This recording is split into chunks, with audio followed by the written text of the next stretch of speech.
The energy. The energy in the race is so incredible because all these women are out there doing that, something that for them may be a stretch, maybe a big stretch, maybe not so much a stretch for some people, but for a lot, it is the hardest and most exotic thing they will do that year.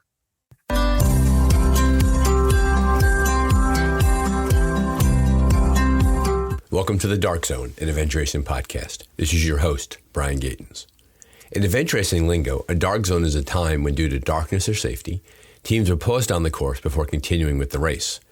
During that time, stories are exchanged, friendships are kindled, spirits are restored, and teams have a chance to prepare for the next challenge. We hope that you make good use of this dark zone. We're glad that you're here. Hello, Dark Zone listeners. This is Brian Gatens, your host. Our first Dark Zone episode in a little bit under a month. It's now August 2022, almost September, closing in on the fall. It's been a great racing season for so many teams. We are freshly back from Scotland, where we did Iterra. A lot to follow on that race. Ton of fun, great experience, beautiful course. Thank you to James and Lisa Thurrow and their team at Open Adventures for a great experience. For today's episode, we are joined by Michelle and Liz Faucher, longtime racers, race promoters for Adventure Addicts Racing, and fans of all things adventure racing. Michelle and Liz talk about their intro to the sport, how they grew into being race promoters, and the challenge and enjoyment that they find in race directing. Listener note, our Wi-Fi signal breaks up just a little bit. Not enough for a full edit, but just enough to be a little annoying. Hang in there, it passes quickly. Thank you for joining the Dark Zone. Today's world doesn't lack for ways to grab your time and attention, and we're grateful to have you as a listener. Sit back and relax and enjoy the show. Thanks for being here. So welcome to the Dark Zone, dear listeners. Great to have you back. We are joined today. It is now August of 2022. Michelle and Liz Faucher of Adventure Addicts Racing have come onto the show. They are active in the Central Virginia area. A wide variety of races. In our pre-interview prep, they listed 5 races at least that they put on. They're longtime adventure racers. They've been involved in the sport for quite a while. It's great to have Michelle and Liz on the show today. Folks, thanks for joining us. We always start in the same spot with our listeners. Origin story. How did you get mixed up in adventure racing? Take it away. Yeah. All right. Well, thanks, Brian, and thanks for having us on. Wow, I've been adventure racing since 2003. And I first got into the sport, like so many of my peers today, watching the Eco Challenge on TV. The 2000, I think it was the Fiji one. Just remember watching it, thinking, "Oh my God, this is awesome! I'd love to do this." I was finishing up another sport that I was actively, professionally doing and playing, and I had retired and was looking for something else to get my competitive edge and keep me fit and active. And I Googled adventure racing in the northern DC area after watching Eco Challenge, and just came upon a couple organizations that were putting on races, jumped right in, absolutely fell in love with it, head over heels, sort of became obsessed with it. I think like a lot of us that do. And I was sort of in my mid-20s, late 20s. So I had the time and sort of the means to really get into it. And yeah, I've about almost, the last, 15, 18 years, done a lot of races, sort of ebbed and flowed over the years, and don't race as much today as I used to back 15 years ago. I had a period of about 10 years where I raced a lot. I think I got a little bit burnt out at one point. Just doing, every weekend, 2 or 3 times a month. And then in 2012, a buddy of mine, Andy Bacon, and we decided to start Adventure Addicts Racing. We were driving home from a race one weekend, literally in the car on the way home. And we sort of said, wouldn't it be fun to put on races ourselves? And within a week, we had a name. We had filed for an organization. We had the name of our first race. And off we went. And that was 10 years ago, 2012. So, and I've just been involved in the sport ever since. Race directing, racing, expedition races. The big races are my favorite overall. And just helping grow the sport as much as we can, particularly at the grassroots level, getting as many people involved in the sport. It's definitely something I'm really passionate about and have been since we started Adventure Addicts. And that follows a pretty interesting trajectory. First, I have to ask the listener, what was the sport that you played professionally? Yeah. I was a professional tennis player. Okay. Professional tennis player. Yeah. I played my whole youth, very competitive internationally, juniors. Didn't play high school. I skipped that. That wasn't, that was, I don't know what that, it was just, I was, I guess, sort of too good for it, so to speak. Right. I played international juniors, USTA, and then got recruited to play college tennis and did that. And had a great time. And then the day after I graduated, I turned pro. Okay. And I spent about almost 4 years on the tour, playing all over the place, all over the world. It was an amazing experience. Had a good time, learned a lot, and loved it. And then I kind of came to an end. I got tired of it, sort of burnt out a bit. Well, it's a bit of a grind, right? It's the tour, and every weekend you're flying somewhere, and the pressure and all of that, right? Yep. It's not lost on me, and Liz, we'll come back to you in a second, Liz. But Michelle, it's interesting how you excelled at a sport that was the size of a tennis court, and then you transitioned to a sport that's basically the size of like a continent. So good job on doing that. Like basically, right? Yeah, going from I don't know the dimensions of a tennis court, but let's assume that I do know them. And all of a sudden you're running across landscapes and mountain ranges. So good job expanding out. So very good on that. Very nice. Now, Liz, how about you? What's your origin story? I had 3 babies in a little less than 5 years. Okay. And started running with some of the moms in my neighborhood. And then fell in love with mountain biking and all forms of cycling, gravel cycling, but mainly mountain biking, and competed in that for probably 5 or 6 years, and then needed a new challenge and started hooking up with the adventure racers in the neighborhood, within the DMV, the Greater Washington D.C. area. Gotcha. And it's one of these things where you once again you have the same trajectory. Right.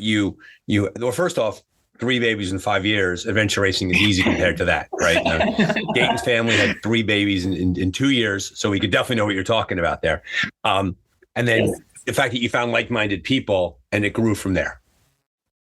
Oh, it was great. And I actually did the first Buff Betty that Andy and Michelle put on with my 2 children. Okay. And they were, I think at the time, 10 and 12. And there was quite a bit of crying involved, but they did make it to the end.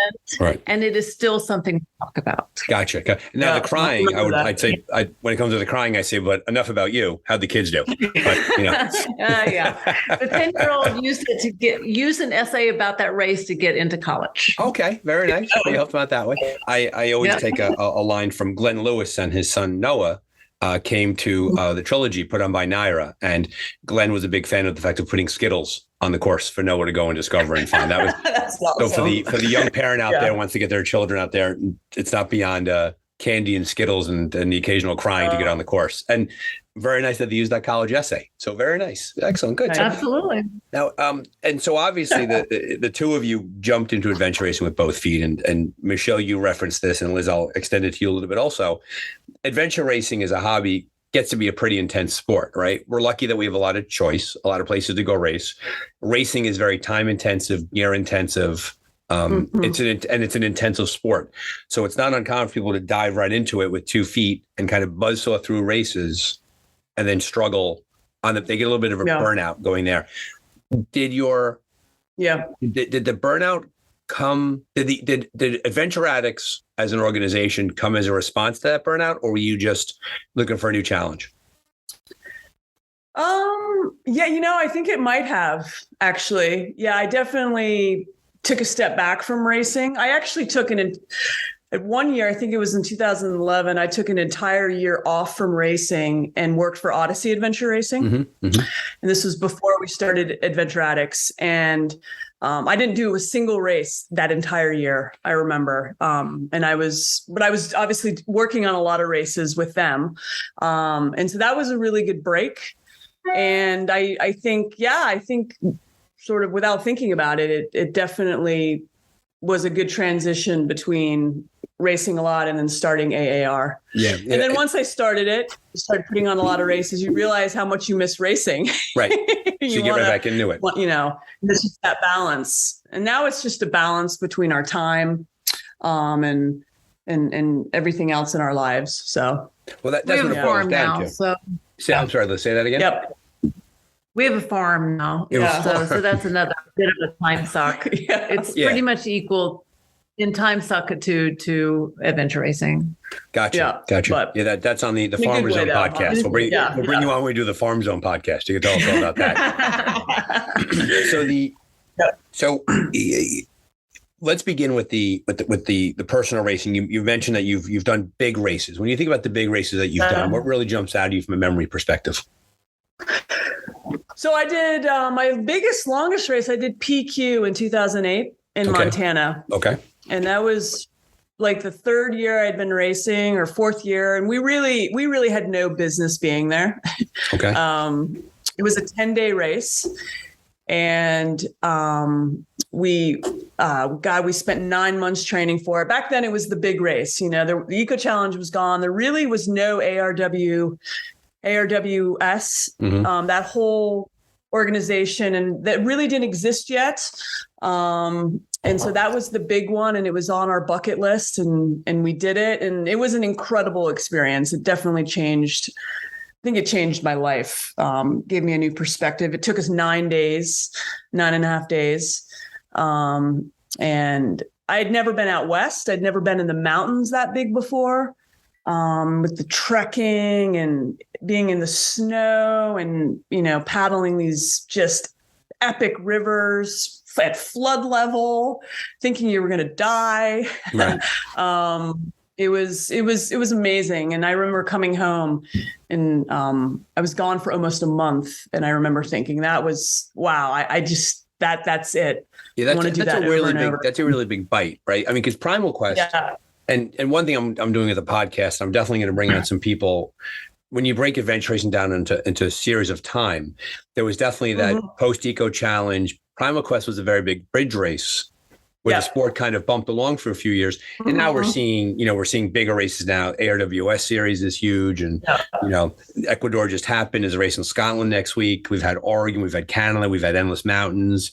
There's Ozarks coming in next year. So there's this renaissance, if you will, in the sport. But Primal Quest really filled a gap in time for a lot of racers. Oh, yeah. There was nothing back then. I mean, it was, and the fact that it was in the United States was even better. Right. The idea of traveling overseas to an adventure race back then was like, really? You would go overseas to go to a race? And obviously now it's a whole different story, and it's awesome. Yeah, we really live once again, we live in this magic time in which races are just so plentiful. And they're plentiful, and the big races are there, but also as well the smaller series races are there also. And so across the board, one of the challenges of the Dark Zone is, and I've heard this from listeners, is that they enjoy listening to the stories about the big races. But in reality, probably 95% of the adventure racing world does the smaller races. They do the 6, 8, 12, 24-hour, 36-hour races. And that's the thing for me to work on as I sort of go through the podcast. Yeah. Well, we think that that's actually one of the strengths that we bring to this organization, is that I specialize in the smaller races. I've always done the smaller races. I'm the 6-hour girl. And Michelle brings a point of view of the longer race, the expedition kind of race. And so when we put the races together, we bring both of those strengths to it. So on that point, when you build a race and you're putting a race together from a race director perspective and a racer perspective, where do you start the process? Do you start with do you have lands that you like to use, and then you layer the disciplines on top of that? Are you always kind of trolling for good places to go and put races on? You're driving in a car, you see a big green patch somewhere. What's that? Is that how you do it? Yeah. She is always looking at land. Always. For where we're going to race. That habit. I'll be driving the road and be like, it's a great place to put on a race. We just put a lot of maps. I'm sort of a fan. We know the state really well. We like to move around our races, and a lot of it's just getting out there, checking out new parks. It definitely takes some time, but I love to explore and I love to go out and see things. And usually we'll come upon a venue or a piece of land or a public land, and we'll say, this looks like, feels like a great place for a race. I'll explore it. We'll learn about the permitting process, talk to some people, figure out how much land there is to work. And then kind of go from there. We always get permits first. Always. Yeah. So you get the permitting dialed in. And then we really don't do anything. Permitting is sort of dialed in and ready to go. And then we kind of go from there. Yeah. Nothing is more toxic. We do like to move our races around. Right. It's something that's done a lot in the last couple of years. We have a philosophy of having a race in one location more than twice. Okay. And then moving. And I just think it makes things a little bit more exciting. It keeps everybody on their toes. It keeps me engaged as the sort of the course designer for most of our races. And there's so many amazing places to explore out there. So why not move the races around as much as we can, which is what we do. And for those aspiring race directors out there, the most important thing to do, and you touched on this, Liz, is the idea, like, don't dare mention a race or an area without getting your permits done first. That is a toxic, nothing's worse than having a land manager. Yeah. Oh yeah. If you don't, we at least have a verbal agreement with every land manager that we work with before we put anything on the internet. Yeah. That's just how. Yeah. And I think that's I assume and I hope that that's sort of the standard. It's definitely the safer way to go. It makes us feel better, know. And also too, is you want to build those relationships over time. You want to be able to go back there a couple of years later, and let's be honest, the land managers, they speak with each other, right? And so when you're working inside of a state, all the time, and it's nice to say to them, hey, listen, I spoke with Jane Smith here. Give her a call and she could talk about how good it was to work with you. And so for the aspiring race directors out there, you could have the greatest course in the world, but if you're not, land management's not taken care of, pack it in, because it's all about the permitting. It's all about being able to use it. Oh yeah. It's huge. So, and the land managers also move around. And so we have worked with land managers at various parks. And so it's always great. Our reputation tends to precede us. It's always great to work with a land manager at another park. It's been very positive experience. Yeah. So you mentioned before that you like to switch locations. You try not to go with it. Is it 2 years in a row? You like to switch things around? Yeah. Yeah. That's just it keeps personal. It keeps me engaged, right? As a course designer, building the courses, and it's certainly not the way that one has to do it. Or there's a lot of great races that are in the same location. Sure. And you have a massive piece of land to work with, and that's great. But I just like exploring and changing things up all the time personally. So. When you host, and you host a wide variety of races, and a large part of your races are about bringing people into the sport and about getting them involved. Very often, I don't know if you have the data of how many people it's their first time doing an adventure race. And if somebody's interested in the sport and they want to get into it and they're listening to this podcast, what advice do you want to give them? What do you want them to know going into one of your races? Well, first off, they could absolutely do it. There's so many. I think, unfortunately, there's a lot of barriers to entry to our sport, which tends to keep people away from it. Beginners, the gear, the time, the financial component of it.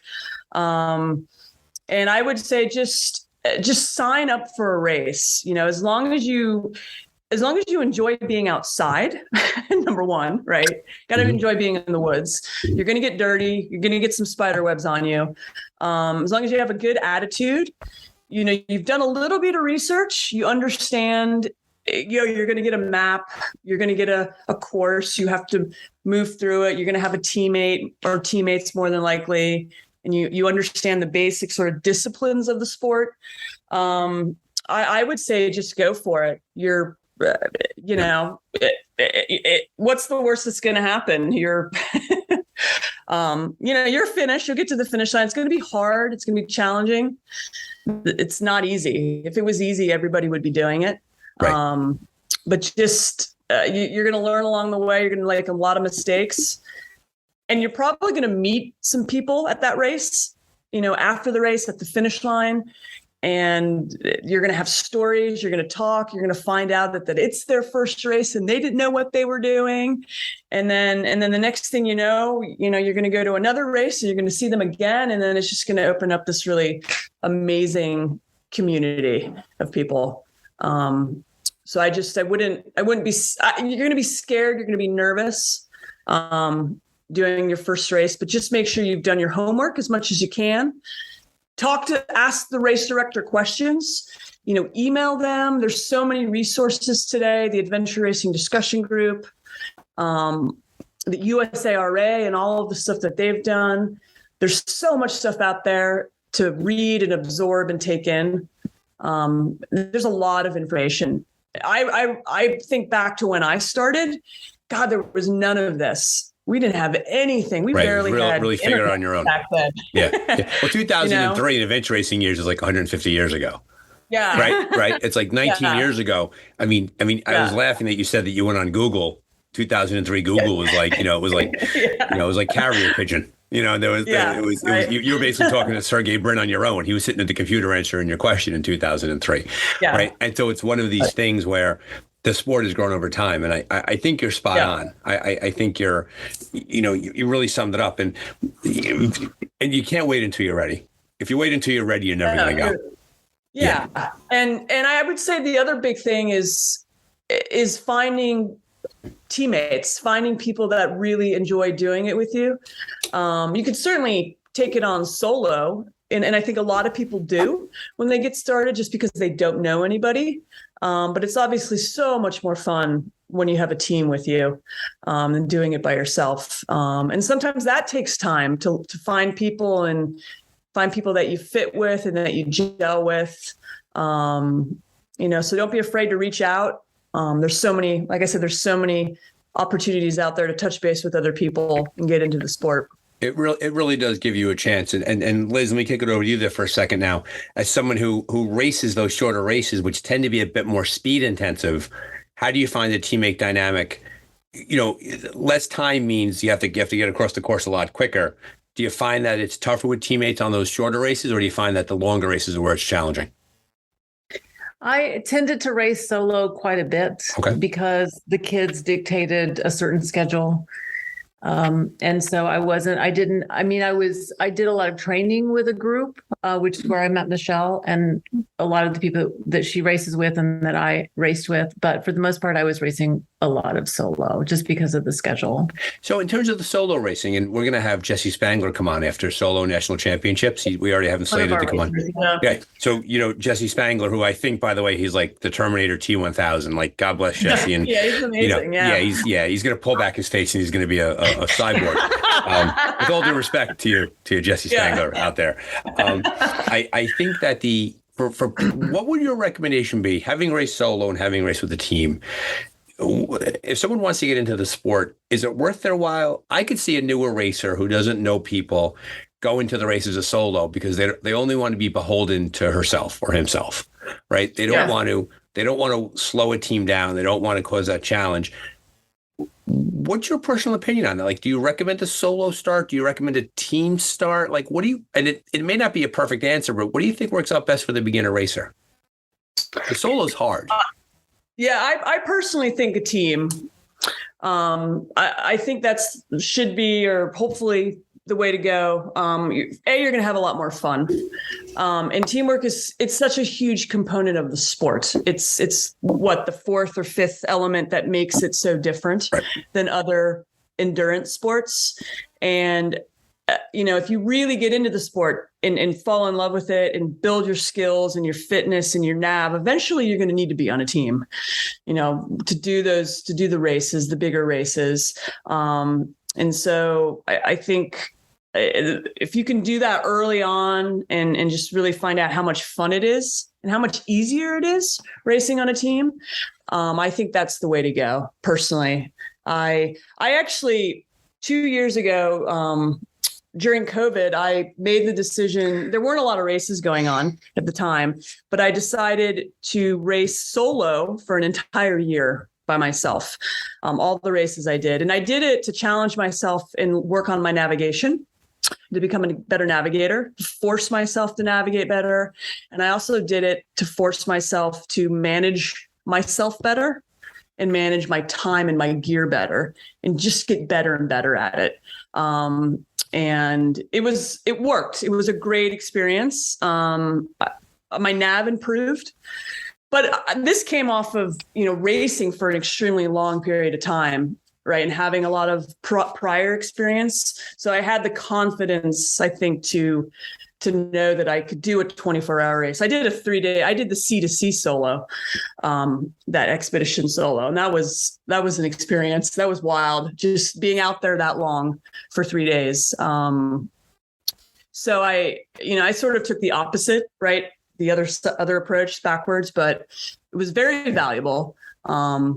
And I often say to a lot of our buff Betties that chat with us and come back and forth with us about our race, how do I become a better navigator? If I'm, and I always say race solo, go out there and do a race by yourself, and force yourself to work on the map and the compass with no help. None of your teammates around you, none of the guys around you, they can't get you out of it. You got to do it. And if you do it, I think often enough, it really, really helps. I've had the chance to race solo very rarely, but when I have done, it is amazing how when you don't have someone to turn to and say, what do you think? How that becomes because if you race with teammates, you always kind of have them as a backup, and you have and all of a sudden it's you. And it was amazing to me how I just forgot how maps worked. Right. You're just out there by yourself. Right. And you're like, what do we do here? Yeah. And so I think that's spot on. And so I think from a navigation perspective, racing as a solo is the way to go. That being said, you're also accurate. The idea that the fifth discipline, the sixth discipline is how well do you fit inside the team? And what fascinates me about adventure racing, it might be the thesis, the through line of the dark zone, is it's a study of human nature. Right. It's how people interact in these self-contained situations. Right. Whether it be 6 hours, 6 days, 10 days, you become a unit and you have to move together as a unit. And then there's that whole, and there's a million stories, right, of where it goes well. There's an expression I like to say, a bad race with good teammates ends up being a good race. Yeah, but a good race with bad teammates is a bad race. Mm-hmm. And so it's all about how your teammates carry you and things like that. And I'm sure as a racer and as race directors, you've seen the entire spectrum of teammate interactions. They come across the finish line and no one's really kind of talking to each other. Yeah. Right. They're polite. They're smiling through their medals and they're taking photos, but something happened on the outside of that course. Oh yeah. Right. No, it's fascinating. It's fascinating. The human all of it. I mean, it could be like a college course just on the study of adventure racing and all the dynamics and so much about life and just everything. It's part of why I love it. Well, right, because it's the whole package, right? You get it all gets encapsulated into one thing, and therefore that's why we keep coming back to it, and that's why some people just aren't into it. Like they enjoy it, they'll do a couple of races, but it doesn't really scratch that itch.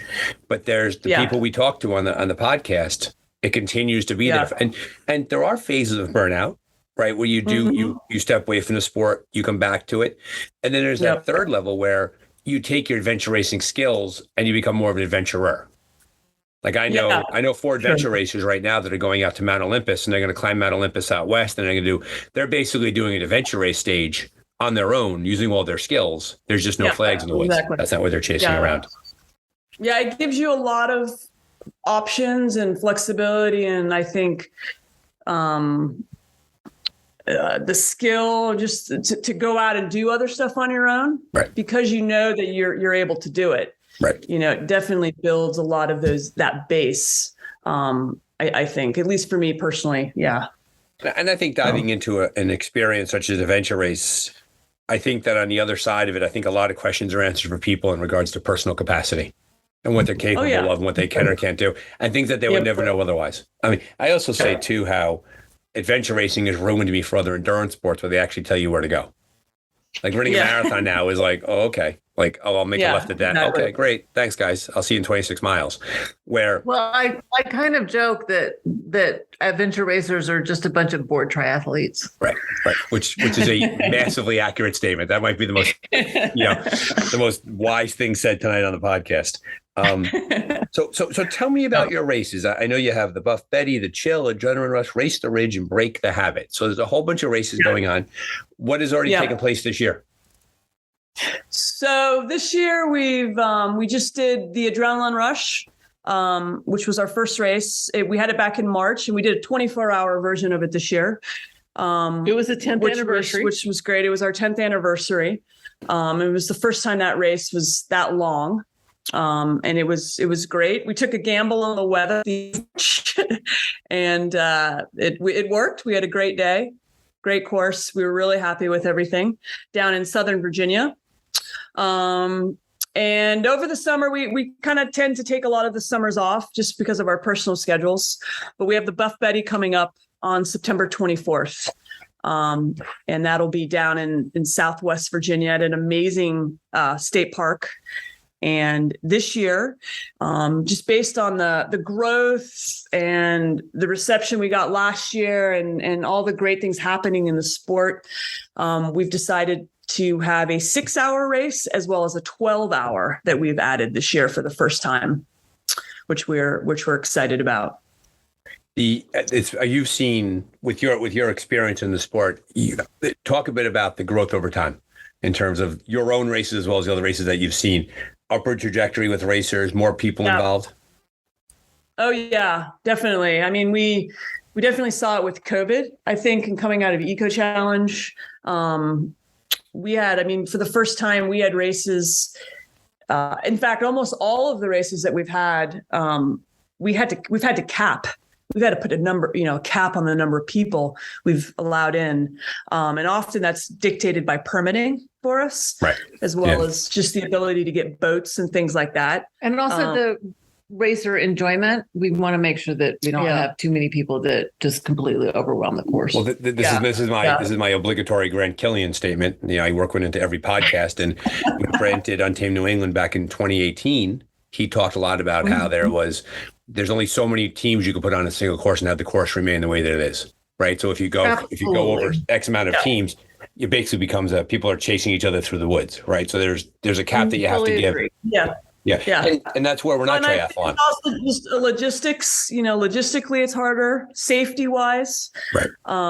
The bigger numbers, and we're talking 300, 400, 500 people, it's just hard to manage. And it can be done. Obviously there are races out there that do a great job. That do a really great job. Our comfort level is, a little bit lower than that. It just keeps us sane. Sure. Well, we see that with Rib up in Wisconsin, that Tim and Anna have 500 people at a race, and it's amazingly successful. And I think have it completely dialed in. It's just not. It would keep me up at night. I wouldn't be able to do it. Right. And to your credit, and thank you for being a good steward of the sport, right? Because we all know the risk that if there are race directors that are out there that are maximizing numbers, that they run the risk of danger. Right. And so ethical race directors make those decisions to cap at a certain number. You'd like to have 10, 15, 20 more registrants, but you pass a tipping point where it's just not safe. And so thank you for doing that, because we want sports above all else. What's the old days when I raced bicycles, the first rule of weekend racing was be able to go to work on Monday morning. Like that was the first rule of a weekend race. Now the Buff Betty is a woman only race? It's a woman's only race. Mm-hmm. Yep. It's was originally one of the only one in the country. This past year, the Women of AR, they put on an all women's race earlier in the year, which is awesome. But it started many years ago. It actually was a series of races throughout the country back in the early 2000 or late 2000s, 2010. And I actually did the Buff Betty. It was one of my first races that I did when it was put on by somebody else. And I actually I dragged my sister with me. We had a great time. I remember meeting Rebecca Rush. Mm-hmm. She was there. They had brought her in to meet everybody and to talk to everybody. And I'll never forget that. That was awesome. She's actually one of my Moby Dick white whale guests. I want to get on the show. Oh yeah, that would be awesome. I'd love to have Rebecca. So Rebecca, if you're out there, I'll give you could have a Grant Killian spot. And so when Andy and I started AAR, I remember doing that race, and I remember the impact it had on me. I used to talk to Andy about it all the time. I said, hey, there was this Buff Betty race I did. They don't have them anymore. The guy that put them on, he kind of shut down and moved on to other things. So when we were starting Adventure Addicts Racing, we were figuring out our races and what we wanted to do. And we came up with the idea of contacting this guy and seeing if he would give us the race or sell us the race, which is actually what ended up happening. And it worked. We ended up taking it over from him. And in 2012, we essentially brought the race back and had the first one. And it was good. I mean, we had like 40 people. We didn't get a lot of racers. It was very small. And it was snowing. It was snowing, of course. October. Yeah. It was not ideal weather. But we kept at it, and we just sort of said, you know what, we're going to do this every year. We're going to have this race every year, regardless of all the other races. We're going to do it every year. It was that important to us. It sounds like that is your flagship race. Of all the races you've listed, like the Buff Betty is the top of the food chain for you. Yeah, it hits home, right? No matter what other races we put on, we always have the Buff Betty. Yeah. I mean, it is what we do. Right. Yeah. In addition to all the other fun races, but that's our special one. Yeah. I mean, it means a lot to us. Never mind my, beginnings in the sport, but also as a female racer, female racers and race directors being able to bring the race back every year and see it grow over the years. Last year, it was our biggest year yet. And it was awesome. We had so much fun with it. It was so fun. It was so fun. And you could just see Let me ask you, what made it so fun as compared to your other races? The energy in the race is so incredible because all these women are out there doing something that for them may be a stretch, maybe a big stretch, maybe not so much a stretch for some people, but for a lot, it is the hardest and most exotic thing they will do. And isn't that great? Year. Isn't that great that we get to be a witness to that? Like that is one of my favorite parts of adventure racing is you, and you're really kind of putting a fine point on that with the Buff Betty race is that you're creating an opportunity for people to learn that they could be more than they actually are. Yeah. Right. You're creating the playground for that to happen. And as a result, and then you're a witness to that. It's the greatest thing in the world. No, it's a lot of fun. And we've seen, I think this will be the 6th one we've put on. And there's a handful of racers out there that are racing today that their first race was the Buff Betty. And now they're doing expeditions, and it was sort of their launching into the sport. And that we love seeing that. And they, year after year, we always they come back for it. And a lot of our racers for the Buff Betty, it's the one race they do every year. And that's it. That's their race. That's it. No interest in doing anything else. This is it. They get their friends together for the weekend. They leave the kids and the spouse at home. Right. And it's just their time to have fun, to be out in the woods. And so like Liz said, the energy, there's something special about the energy. It's just different. And we always make sure that we have one of the races is an entry level race. So this year we have a 6-7 hour and a 12 hour, and we make sure that the 6 hour can be done by anybody who can read a park map. So there's nothing super technical. It's just, that's the fun day out in the woods. And then this year we have introduced the 12 hour, which is definitely going to be a little bit harder, a little bit longer, a little bit more technical.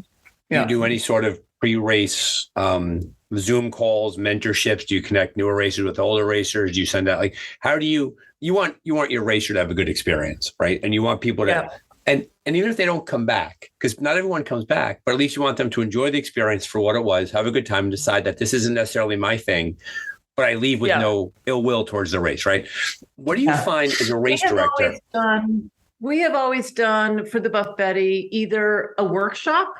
When we were up in DC, we would have an in-person workshop, and now we do an online workshop prior to the race that anyone is welcome to join. Gotcha. So this is what an orienteering flag looks like. This is what the map looks like. Right. All of our maps we keep online. So they're welcome to go and look on past races and see what our maps look like. That's a good idea. And so in reality, everything they're going to see at the race, they've pretty much kind of seen in one form or another. There's no big surprises that morning, with the exception of learning the course. There doesn't have to be. Yeah, all that information is available. We get emails where I'm happy to, often I'll respond and I'll basically write like a novel. Michelle, I only asked a simple question. It's like I asked, what's an orienteering flag? It's like, stop, it's 2 pages. We will racers through the race prior to the race, so that there are no surprises for the newer racers. This is what you're going to see. This is what you're going to need. This is what it's going to feel like. Gotcha. Yeah. Gotcha. But I also think that with the Women of AR and all the the opportunities on Facebook and social media, there's a lot of information out there now. And so we're seeing that there's other places to get info and to find out what's going on, or, hey, have you done this race? And so much, a lot more than there was definitely 10 years ago. And so that's definitely helped, sort of get the information out there to everybody. Yeah. And I always like to talk about this. And once again, I always desire to be corrected if I'm wrong here. But I always like the fact that when you look at the start of adventure racing, the beginning race directors of the sport decided that the premier division in the sport was going to be a mixed gender division, that you had to have multiple genders on a team in order to be considered inside the prize money, inside the winner. So you could certainly run single gender teams if you want, and those teams could take part. But if you want to be considered to be on the podium prize money, it had to be mixed gendered.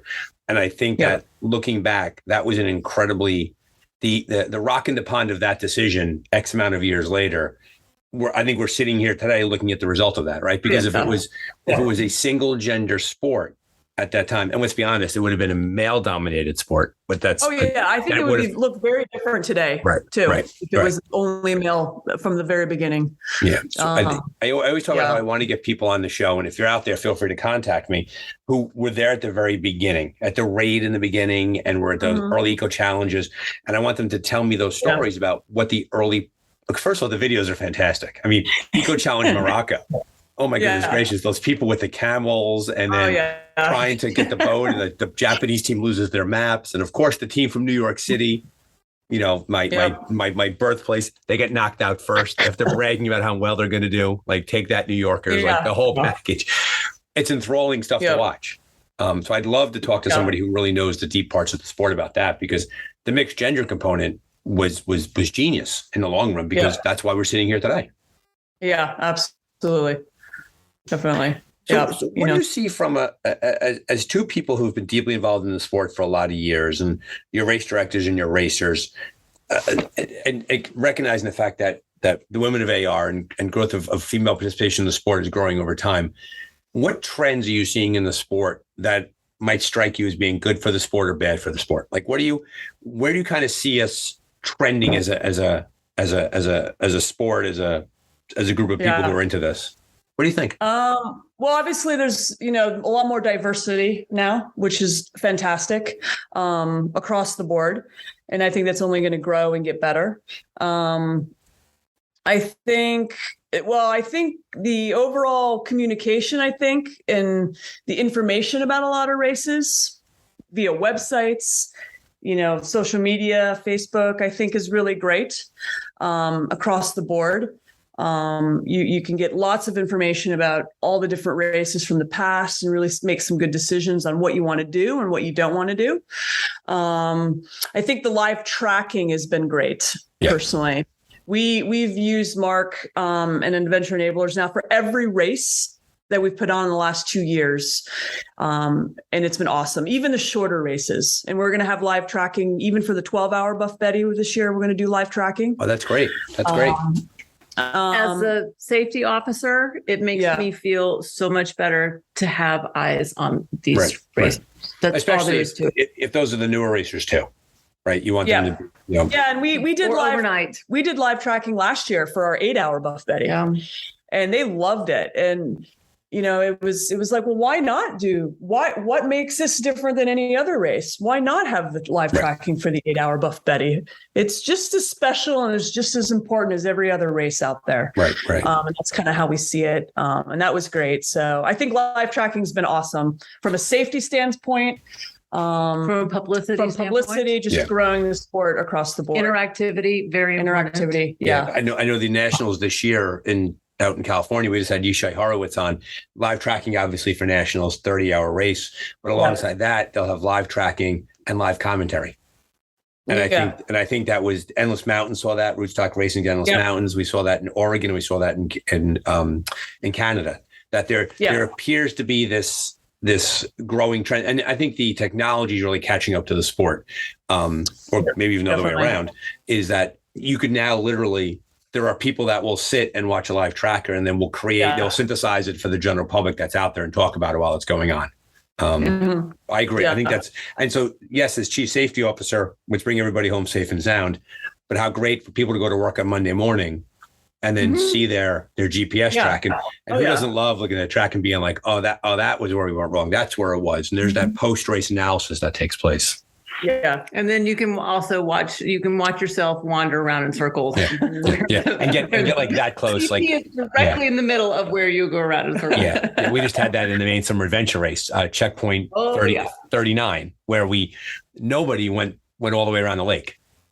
The classic, we saw something shiny, we went there, we thought it was wrong, it wasn't it. And eventually you're like, which way to the road? And you walk south until you find a road and you give up on that checkpoint, which is the fun part. The fun and aggravating part is looking at your success and doing the post-race analysis. So that's the good. And then there's hundreds of people who were yelling during Endless Mountains to a certain team that could not find a checkpoint. We're just like screaming at our computer screens. Yeah, everybody. Right. Everybody. And then, of course, out in Oregon, there was the one team that will go unnamed, but the lead navigator wrote a book about navigation and he walked off and off and off and off. Yeah. Well, yeah. I want to send him a copy of his own book and you know who you are.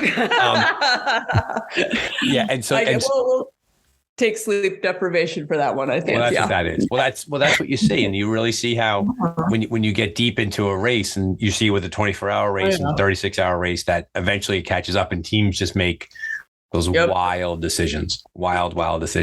So that's all the good we're seeing in the sport. Are there any concerns you have? Anything that's jumping out at you that you want to sort of say out loud? You want to look in your crystal ball and say, this is something we should keep an eye on? Oh gosh, not really. I don't know, Liz. I think there's some wildly divergent views of safety within the sport, and I wish that there was a way to codify that a little bit better. Definitely. I think one of the and I don't think this qualifies as a negative, but I think the point you're making is that race directors are primarily independent operators. Right. And they're designing the races that they want or how they want to design them. And different race organizations have different attitudes towards what they will and will not ask racers to do. And because and I think we have to be careful, though, because the secret source of the sport is the fact that you have these divergent approaches to race design and things like we're not like with all due respect, we're not triathlon. Right. And so we have to be careful about how we do that. But to your point, I think you're making there, Liz, is the idea that like, as someone who's the safety officer, you sometimes probably blanch at some of the things that you see teams go through and things like that. And in other races, right? And you want to be able to turn up the safety dial a little bit. I don't want to dumb down the sport. I don't want to say that that's what I'm trying to do, but I have literally woken up in the middle of the night to look at a tracker and said, oh, good, they're not dead. Gotcha. I mean, I was that concerned about the safety of some of these races, of a specific race. Gotcha. Okay. Yeah. And way, I love hard things. I think hard things are very important to people individually to grow and also for the sport to grow. But I wish it was codified just a little bit better. Gotcha. And that's a fair point to make, right? Because we want to give our racers a good and safe experience. The difficult thing is the fact that it's a sport that's inherently dangerous. And so we have to accept the danger level compared with the safety level. But you're right. And I think that's kind of hitting a moving target, but I think you're spot on is a legitimate thing people talk about. I know for myself, one thing I see that I think is really good for the sport right now, but could be a problem down the road, but is the fact that the race directors are doing a really good job respecting the individual areas that they all kind of operate. That there's this USARA has done a really good job creating a federation, you will, of different race directors, and for the most part, everybody respects those informal boundaries that have been set up about, like, no one's dropping a race next door to you on September 24th called the Buff Mary. Yeah. Like, no one's doing that to you, right? They're not.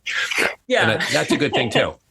Yeah, no, I mean, I think we all communicate. You know, we send out emails, at least in the Mid-Atlantic and up north. Obviously, we're in an area where there's a high concentration of races and race organizations, and we definitely try to work with each other on the races. And we've had to move races in past, and other people have, and it's all very friendly, and everybody's just trying to make sure that, you know, everybody has the opportunity to do everything if they choose to. And I agree that there's a lot. Like to race as well, right? So right, yeah, exactly. And we want to, and like don't put your race then, because I want to go race it. Like, change that date. Exactly. Right. No, I hear you. Yeah. I hear you.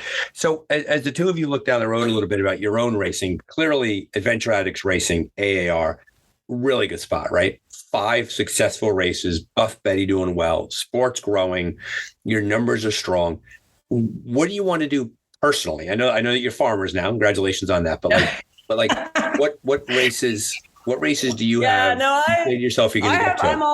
I'm always up for the big expeditions. I'd love to go to Africa in next year. That would be amazing. Personally.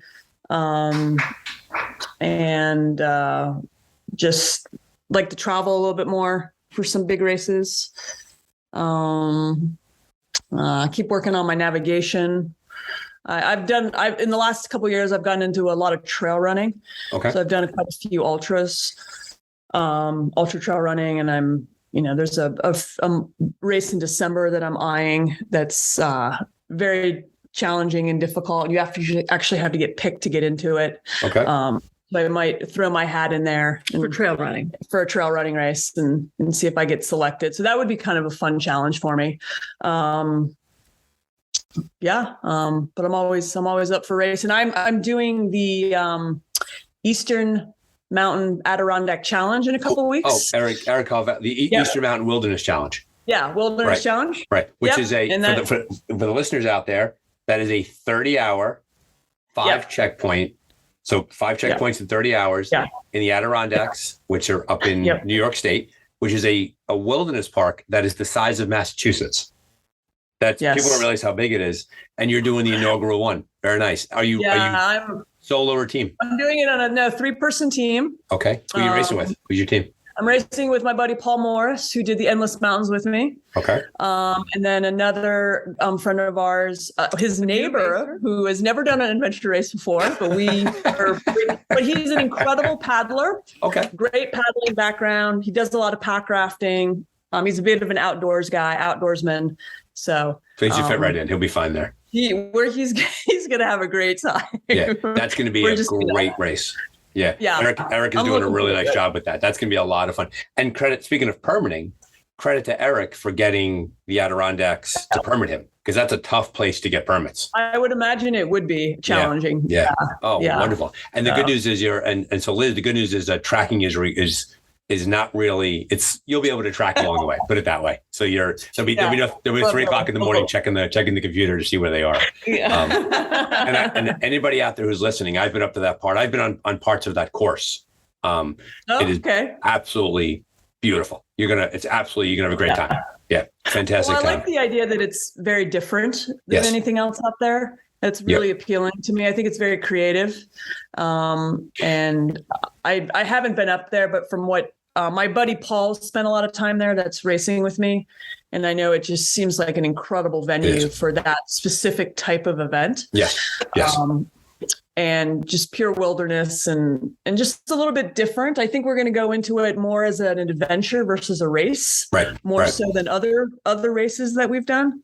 Well, it has that feel of like the Patagonia Expedition Race, which is like three checkpoints over 200 miles. Yeah. Right. One of those vibes, right? Where it's not like you're hitting a checkpoint, going 25 feet and up a hill and down a dale and finding another one. It's going to be, we got one checkpoint. It's going to be 6 hours to the next one. Right. Yeah. And you have to, I'm so excited you're doing that. You're going to absolutely love it. I'm looking forward to it. So what's AAR's take on the use of pack rafting in races? Do you think that's going to grow with your sport? I think it's great. Yeah, I think it's awesome. I think it's a really big barrier to entry, which is why we haven't done it. Gotcha. Yeah, with some of our smaller races. Yeah, I don't. But I they're would be amazing. hesitant. I would be hesitant to add it into a race under 12 hours. Yes. Personally. And they're slow. They're slow. Let's be honest. I mean, the fastest you travel in a pack raft on flat water, you're averaging 3 miles an hour. Yeah. Right. No, So it can be painful. Yeah. Yeah. And so if you're in a 12-hour race, right? Yeah. Depends on the race and depends on the water, the body of water, right? One of the things someone told me years ago is at Odyssey Adventure Racing is you want to design all your race courses around water. Right. Right. Most adventure races have paddling, and so you have to figure out where the paddling is in order to design the race course. Yeah. You have to back in the rest of the course. Yeah, around the paddling. The trekking and the biking is easy for the most part, and so it definitely opens up the options and the course design and the creativity with pack rafting, which was never there before, which is awesome. And but I think personally, I think it's great for the longer races. I would say anything 24 hours and longer. Yeah, they did it last year when Rootstock had the Two Rivers Adventure Race. They had the pack rafting section on the third, and it was great because you had that beautiful trek up, and then you put it in, you had to come back down the river. It was a really good use of pack rafting there because you couldn't have done that without. There was no way they were going to get boats up there, and teams would have been stranded at the top of that ridge. But they descended and they paddled down, which was really good to go. So logistically, it makes it easier. It's also cheaper, quite frankly, for the race. For the race organization, right. It's that definitely helps. Boats are a high percentage of our cost. Yeah. So I love pack rafting. I have one. I've been getting into it. I think it's awesome. Oh, it's the greatest. And if you have the whitewater deck, and if they do, I mean, it's a lot of fun in big water. It really is. Yeah. And the thing about pack rafts too is that they want to stay upright. They want it. They're very for newer boaters. I found that they're very forgiving. They're much better than kayaks that way. That they don't want to flip over because they're so big and they're so buoyant. Yeah. So I definitely agree with you. I think that pack rafting is. I think that there's a place in the sport for them. Liz, I think you're spot on that in the shorter races, the return on the investment of time is just not there. It's you spend so much time in it. That being said, when you design courses around water, if pack rafts can be carried in backpacks, a lot of choice there for racers, right? And so you put a lot of points out there. Figure it out, folks, and go get them. No, sure, great stuff. And so you mentioned a lot of things you want to do coming up here, going into the future with AAR, and going into you have Buff Betty coming up, 2023. Yep. You're looking at the same slate. You're going to add a bigger race on, and you're not sure yet. What do you envision as the future of the organization? Yeah, we haven't really talked about 2023 yet, honestly. Seems so far away.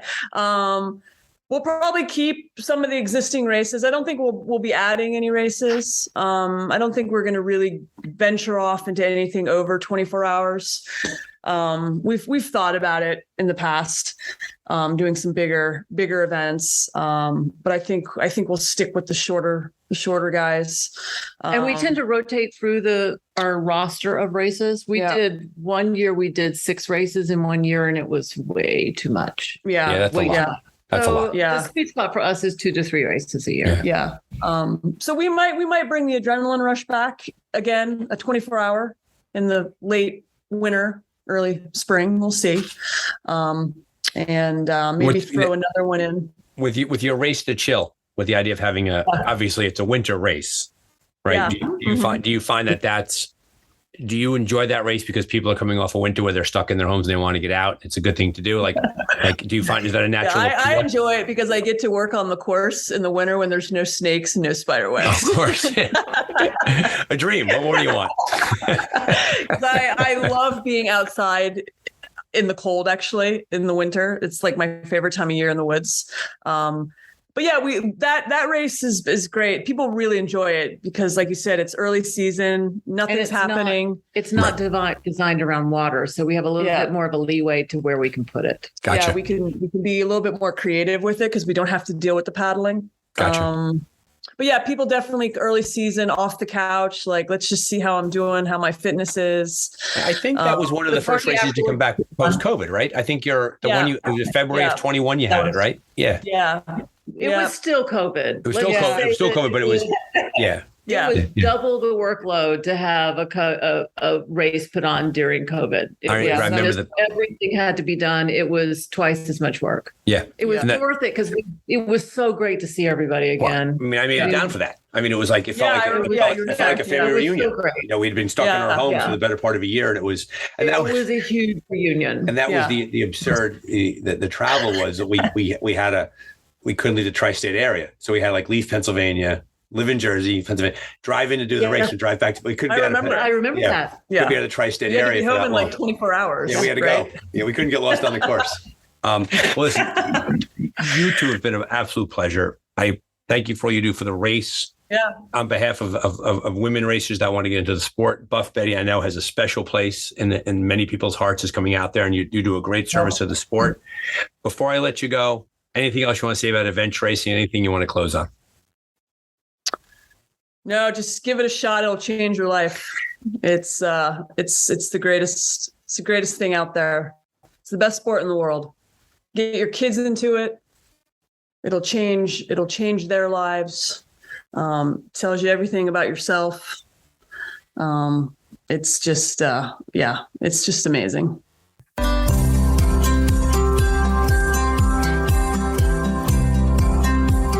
Once again, thanks to Liz and Michelle for joining us on the Dark Zone. Great episode, great people. Get out there and support Adventure Addicts Racing, the Buff Betty, and all the great work that they do for the sport. If you've enjoyed this episode of the Dark Zone, please head over to your streaming platform of choice and give us a rating. It's the best way to pass along the interest and the attention to get us out there to the adventure racing world. We love what we do here. We enjoy talking about adventure racing, always looking for new guests, new ideas. So feel free to reach out to Brian at ardarkzone.com with your messages and ideas. Love hearing from you. Have some great racing. Be safe. See you soon.